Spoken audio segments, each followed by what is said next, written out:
विजय कुमार दिवाकर स्वागत करता हूं आपका सनसनी ऑफ इंडिया के नए एपिसोड में।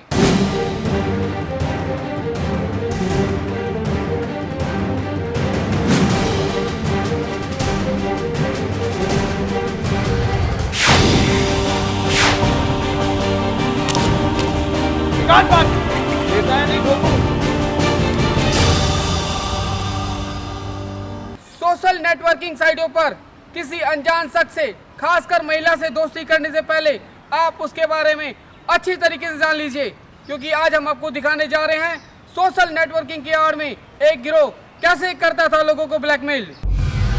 अनजान शख्स से दोस्ती करने वाले हो जाएं सावधान।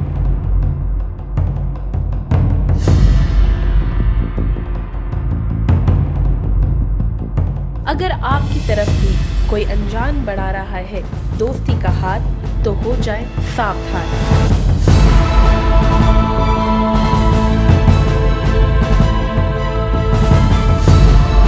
क्योंकि ये घटना आपको भी हैरत में डाल सकती है।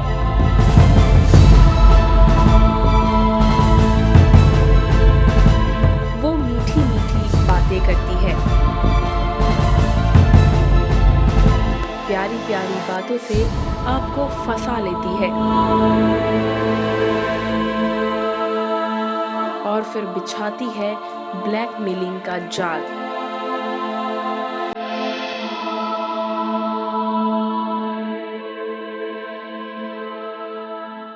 जिससे बच पाना हो जाता है मुश्किल। अक्सर लोग नए दोस्त बनाने के शौकीन होते हैं और इसीलिए सोशल नेटवर्किंग जैसी साइट्स पर करोड़ों लोग नए नए लोगों से जुड़ते हैं और कई बार अनजान लोगों से दोस्ती कर बैठते हैं।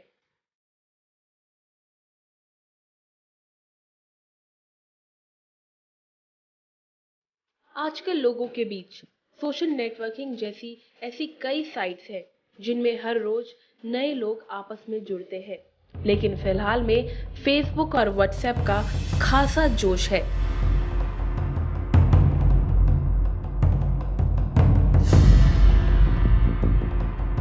नए लोगों से दोस्ती करना, नए लोगों से बात करना हर कोई चाहता है, लेकिन आपको ये जानकर हैरानी होगी कि अक्सर कई अनजान लड़कियां ही लोगों को अपनी मीठी मीठी बातों में फंसाकर उनसे हड़प लेती है करोड़ों रुपए। अपनी बातों और अपनी दोस्ती के जाल में कई लोगों को फंसाती है और फिर उनसे रुपए हड़पने के लिए उन्हें ब्लैकमेलिंग करना शुरू कर देती है।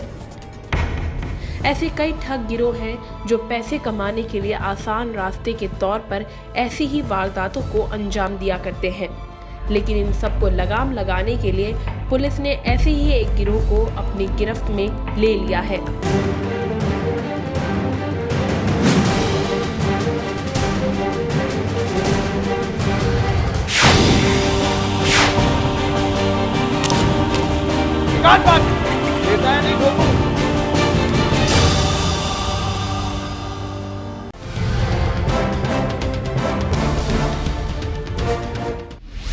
कड़ी नजर,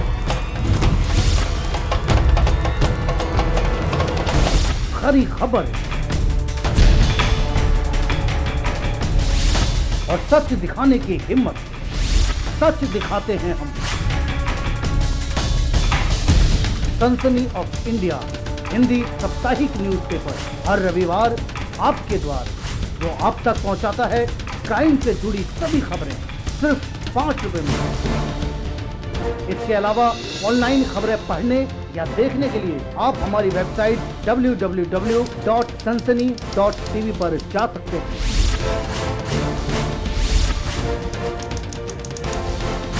सोशल नेटवर्किंग साइटें आज कम्युनिकेशन का अच्छा साधन है। कुछ लोगों ने इसका दुरुपयोग करना शुरू कर दिया है।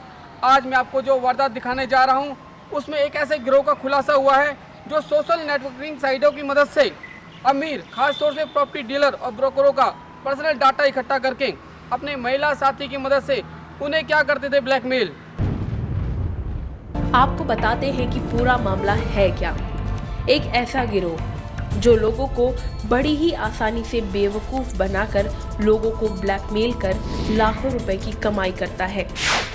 आपको बता दें कि इस गिरोह में कुल 5 लोग शामिल हैं, जिनमें से प्लान बनाने वाला मास्टरमाइंड शैलेंद्र और उसकी अपनी दोस्त अनामिका, संजू और उसकी पत्नी सिमरन के साथ एक और व्यक्ति भी शामिल था।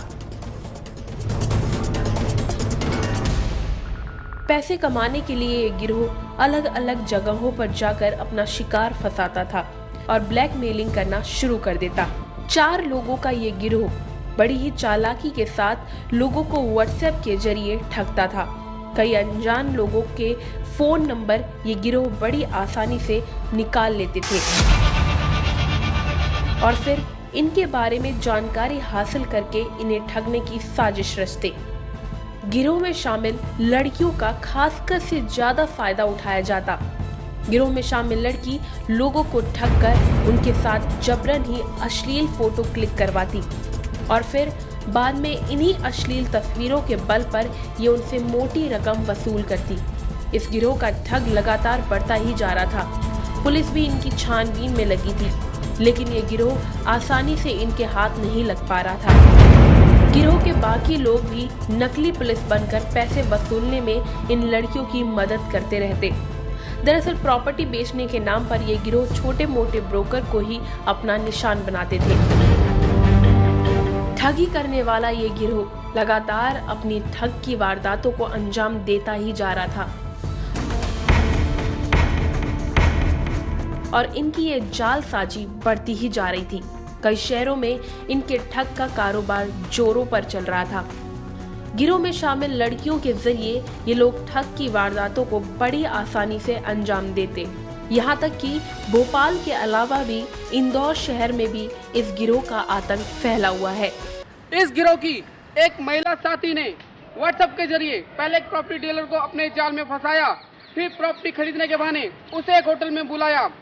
होटल में पहले से मौजूद उस महिला के साथियों ने प्रॉपर्टी डीलर को पहले बहुत मारा पीटा, फिर उसकी अश्लील फोटो खींचकर उन्हें सोशल नेटवर्किंग साइटों पर पब्लिश करने की धमकी देकर उससे पैसों की मांग। अनजान लोगों की जानकारी निकालकर उनसे अपने ही गिरोह की लड़की से बातचीत को आगे बढ़ाकर उन्हें ठगने का षड्यंत्र रचा जाता था और फिर इसी बीच एक बिल्डर की जानकारी इस गिरोह को मिली। दरअसल गिरोह अक्सर ब्रोकर पर ही अपना निशाना साधा करते। ब्रोकर से प्रॉपर्टी खरीदने के बहाने से वो लड़कियों से उनकी बातचीत व्हाट्सएप में कराया करते। लड़कियां प्रॉपर्टी से रिलेटेड जानकारी लेने के बहाने से ब्रोकर से रात रात को काफी देर तक बातें किया करती थी।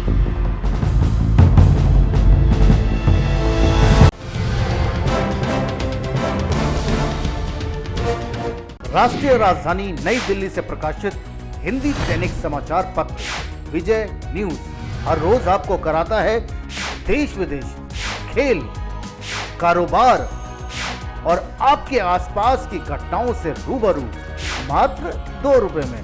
विजय न्यूज की खबरें हिंदी में पढ़िए कहीं भी कभी भी। बस लॉगिन करें www.vijaynews.in। मोबाइल में हिंदी में खबरें पढ़ने के लिए Android user Google play store से विजय न्यूज ऐप डाउनलोड कर सकते हैं। कहीं डर तो कहीं दर्द,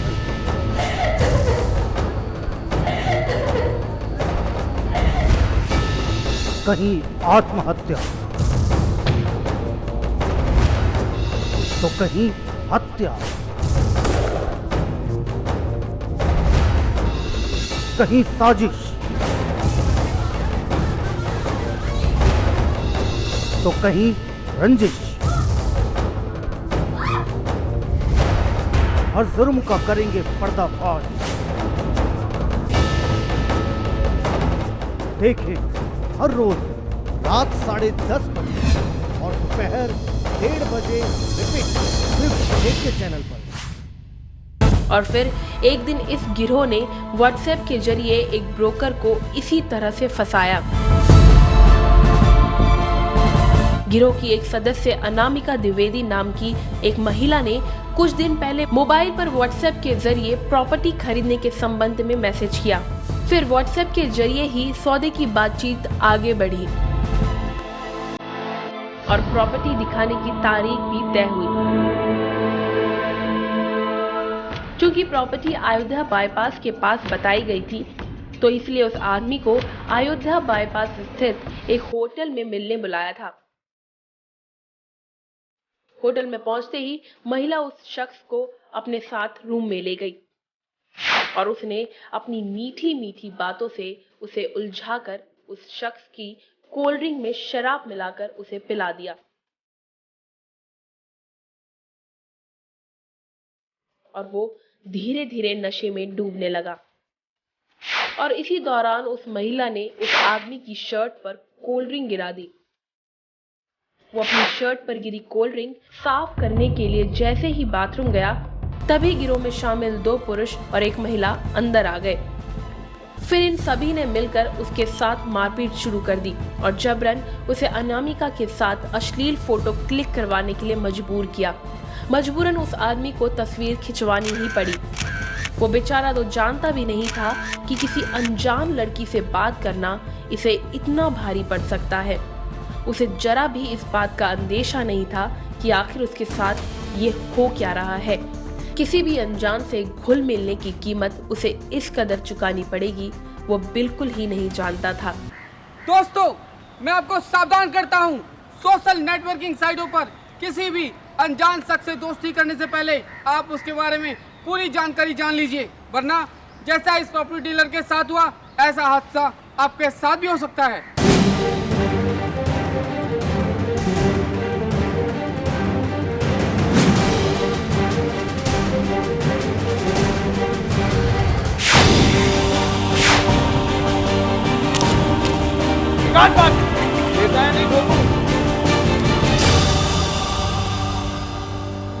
शातिर गिरोह ने अश्लील तस्वीरें खिंचवाने के बाद उसे ब्लैकमेल करना शुरू कर दिया।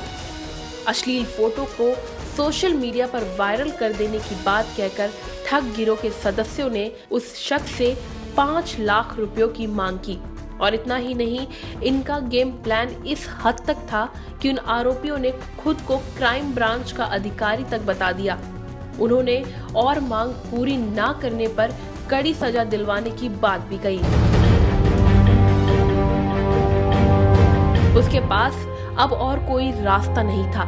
उसने बदनामी के डर से बचने के लिए उन ठगों की बातों पर हाँ में हाँ मिलाई और ठगों से डरकर उसने 2 बार में आरोपियों को 5 लाख रुपए दे दिए। और फिर उन ठगों का लालच लगातार बढ़ता ही जाने लगा। रुपयों के लिए लगातार बढ़ रही डिमांड से वो शख्स अब परेशान होने लगा था। आखिर में उसने थक हार कर पुलिस को इस बारे में जानकारी देते हुए शिकायत दर्ज करवाई। हालांकि पुलिस काफी समय से इस गिरोह की तलाश में थी, लेकिन जब जानकारी ज्यादा मिली तो मामला क्राइम ब्रांच तक जा पहुंचा। शिकायत के आधार पर छानबीन शुरू कर दी गई और फिर सबसे पहले पुलिस को गिरोह के मुख्य सदस्य शैलेंद्र का सेकेंड स्टॉप स्थित चाय की दुकान पर पता मिला और फिर बिना समय गवाए पुलिस ने फौरन उसे हिरासत में ले लिया। पुलिस की कड़ी पूछताछ के दौरान आरोपी कुछ भी बताने से इनकार करने लगा, लेकिन फिर कड़ी छानबीन के बाद क्राइम ब्रांच के अधिकारियों ने योजना बनाकर अन्य ब्लैकमेलर को अलग अलग जगहों से गिरफ्तार कर लिया। वहीं बताया जा रहा है कि इनका एक अन्य साथी जुबेर अब भी फरार है। आरोपियों की निशानदेही पर क्राइम ब्रांच ने पुलिस को सूचित करने वाले युवक के 2 लाख रुपए भी बरामद कर लिए। इसके साथ ही शैलेंद्र यादव से पुलिस ने 20,000, अनामिका से 40,000, संजू यादव और सिमरन से 70,000 रुपए बरामद कर लिए। लेकिन इसके बावजूद पुलिस की छानबीन अब भी जारी है।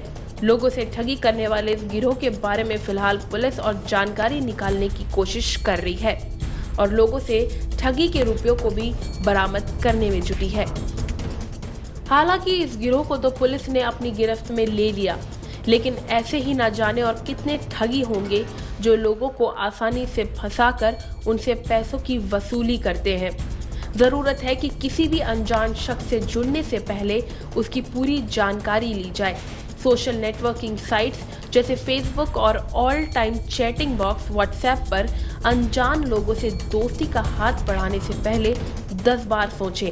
कहीं कोई आपको अपनी बातों में फंसाकर आपसे कोई ठगी करने की साजिश तो नहीं रच रहा। मैं विजय कुमार दिवाकर अब आपसे लेता हूँ विदा। कल मैं फिर मिलूंगा इसी चैनल पर इसी समय एक नए खुलासे के साथ।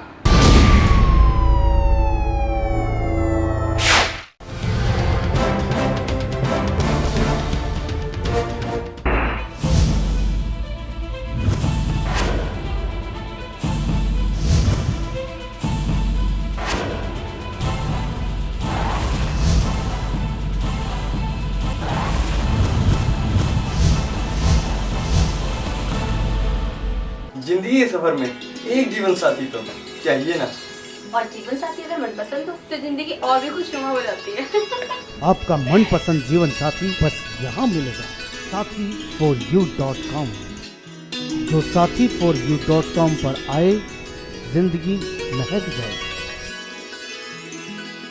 सनसनी ऑफ इंडिया को संपूर्ण भारत में ब्यूरो प्रमुख संवाददाता और संवाद सहयोगियों की आवश्यकता है। संपर्क करें 09711345221।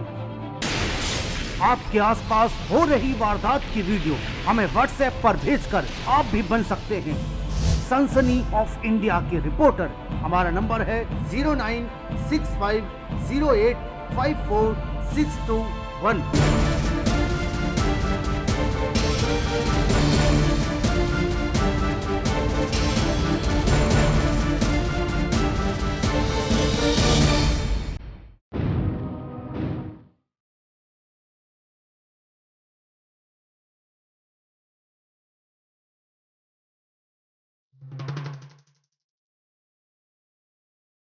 महिलाओं के खिलाफ बढ़ते अपराध पर लगाम लगाने की हर रोज नए नए वादे किए जाते हैं। नई नई तकनीक के साथ महिलाओं को सुरक्षित रखने की तरकीब निकालते हैं। दिल्ली में हर रोज कई महिलाओं की इज्जत के साथ खेला जाता है और ऐसे में उनके बचाव के लिए नेता राजनेता कई सुझाव और इन सब से बचने के तरीकों को लोगों के सामने उजागर करते हैं। कभी महिलाओं की सुरक्षा के लिए मोबाइल ऐप या फिर पेपर स्प्रे,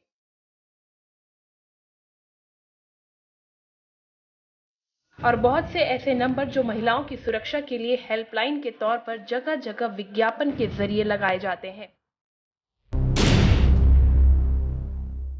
दिल्ली के सीएम अरविंद केजरीवाल को लोगों के बीच सिर्फ अपनी लोकप्रियता बढ़ाने से मतलब है।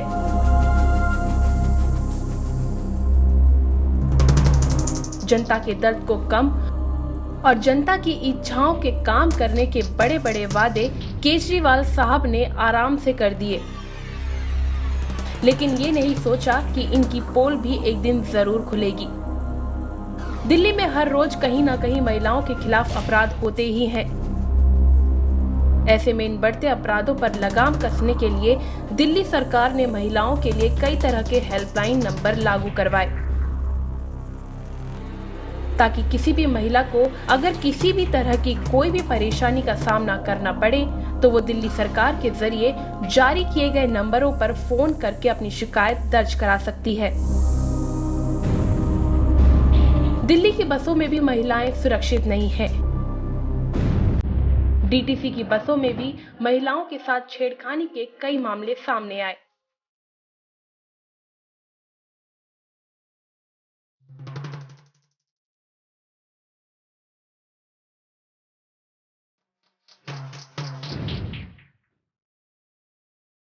और इसीलिए केजरीवाल की सरकार ने बसों में भी महिलाओं की सुरक्षा का इंतजाम करवाने का वादा भी किया, लेकिन जितना बड़ा वादा किया वो उतना ही अंदर से खोखला भी नजर आया।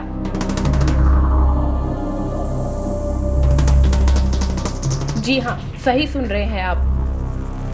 दिल्ली की सड़कों पर दौड़ने वाली बसों में महिलाओं के लिए कई हेल्पलाइन नंबर छपवाए गए हैं, ताकि बसों में महिलाओं को किसी भी तरह की दिक्कत का सामना ना करना पड़े। सनसनी ऑफ इंडिया की टीम ने इन बसों पर लिखे हुए वुमेन हेल्पलाइन नंबर का सच जानना चाहा। तो जो सच सामने आया वो वाकई चौंका देने वाला था। तो मिल रहा है क्या? नहीं मिल रहा है। नहीं मिल रहा है। शायद अभी मिले, मैंने काट दिया ना, चलिए बंद हो, नहीं मिल रहा। चलिए, नहीं मिलता। घंटी तो बज रही है, उठाया कोई नहीं रहा। तिवारी जी, आपने अभी नंबर मिलाया तो दो वहाँ बार ही मिलाया मैंने। 2 बार मिलाया, तो क्या कहना चाहेंगे हेल्पलाइन नंबर के बारे में? ये तो कुछ भी नहीं, फ्रॉड हो रहा है, धोखा ही हो रहा है ये तो। आपकी बस में जो हेल्पलाइन नंबर महिलाओं के लिए लिखा वो गलत लिखा, क्या आप इसकी कंप्लेन अपने हेड ऑफिस में करेंगे कि हेल्पलाइन नंबर गलत है? अलग अलग बसों में लिखे अलग अलग ये नंबर दरअसल महिलाओं की सुरक्षा के लिए लिखे गए हैं, जिससे वो मुसीबत में पड़ने के दौरान दिए गए नंबर पर पुलिस को शिकायत दर्ज करा सके ताकि उनकी मदद हो सके।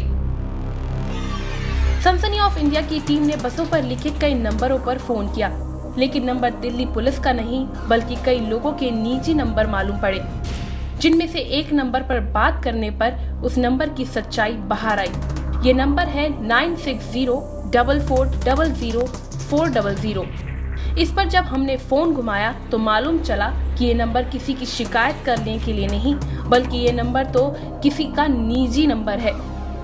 आपकी जानकारी के लिए ये भी बता दें कि ये नंबर दिल्ली पुलिस का नहीं बल्कि महाराष्ट्र के रहने वाले एक व्यक्ति का है, जो कि खुद ही इस नंबर पर आ रहे फोन कॉल से परेशान है। सुनिए क्या कहा इस शख्स ने सनसनी ऑफ इंडिया के पत्रकार से बातचीत में।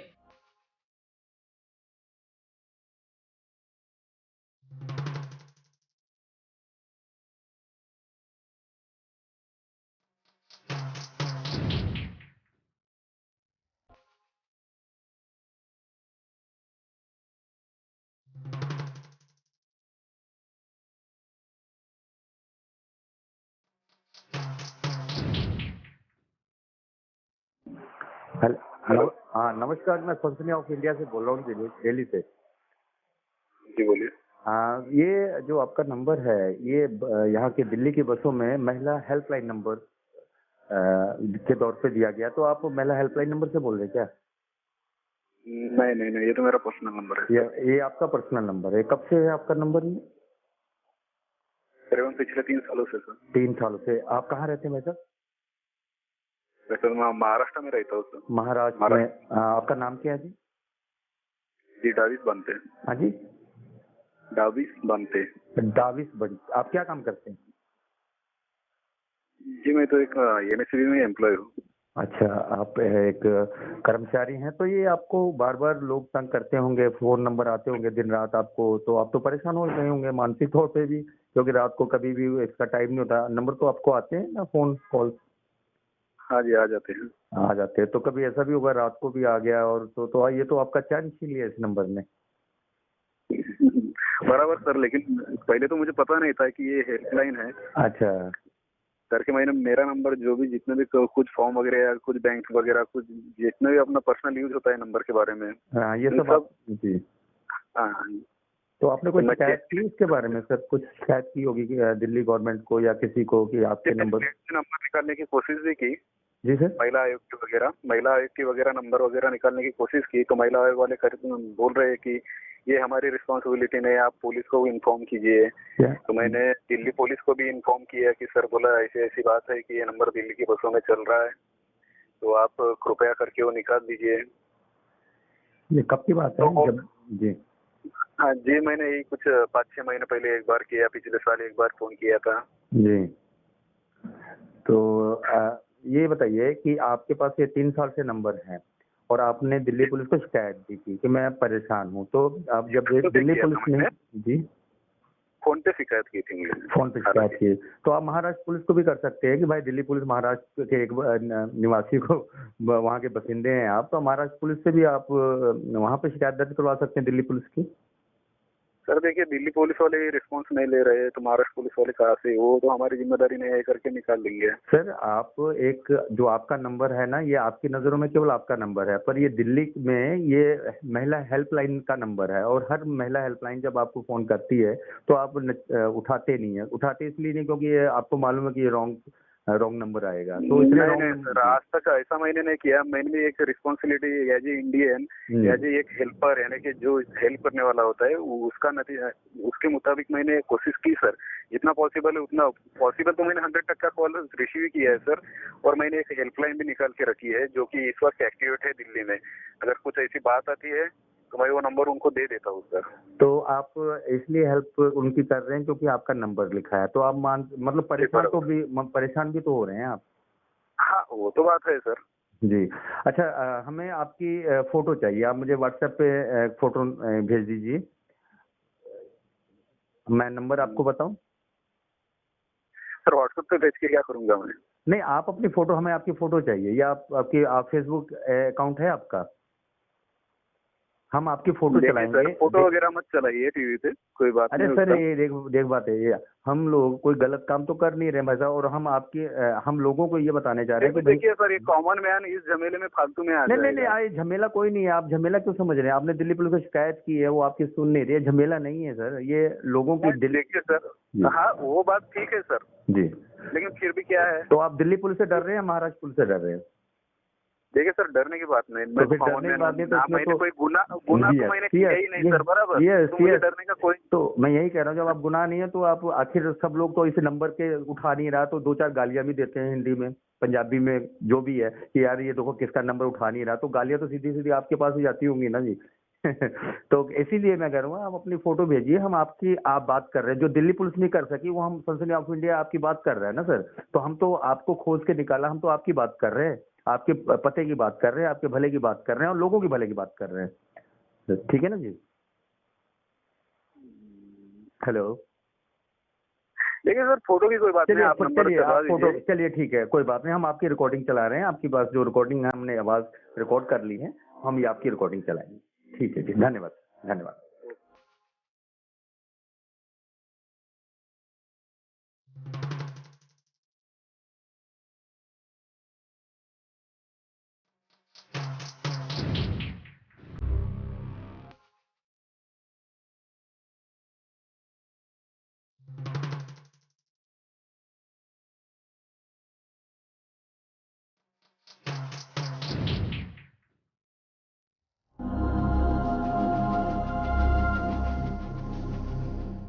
इतना ही नहीं, अगर आप दिल्ली पुलिस की वेबसाइट www.delhipolice.nic.in/परिवर्तन/pcr.stm पर जाकर देखेंगे तो आपको ये नंबर वहां भी मौजूद मिलेगा, जिसे महिलाओं की सुरक्षा के तौर पर लिखा गया है।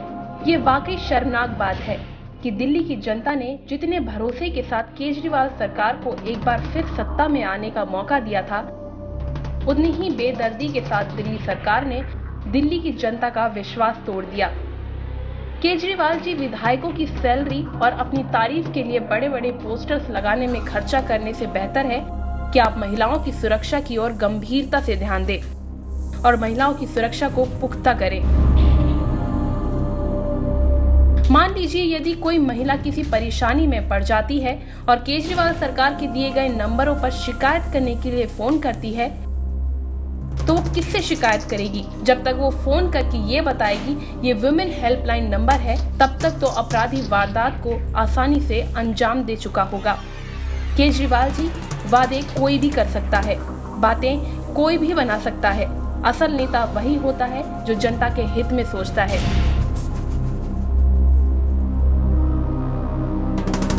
न कि झूठे वादे कर जनता को उल्लू बनाता है। कल देखिए रात 10:30 बजे। आखिर क्यों एक पति हुआ लाचार, जो उसे अपनी ही पत्नी को रखना पड़ा गिरवी, और फिर पति पत्नी ने मिलकर रची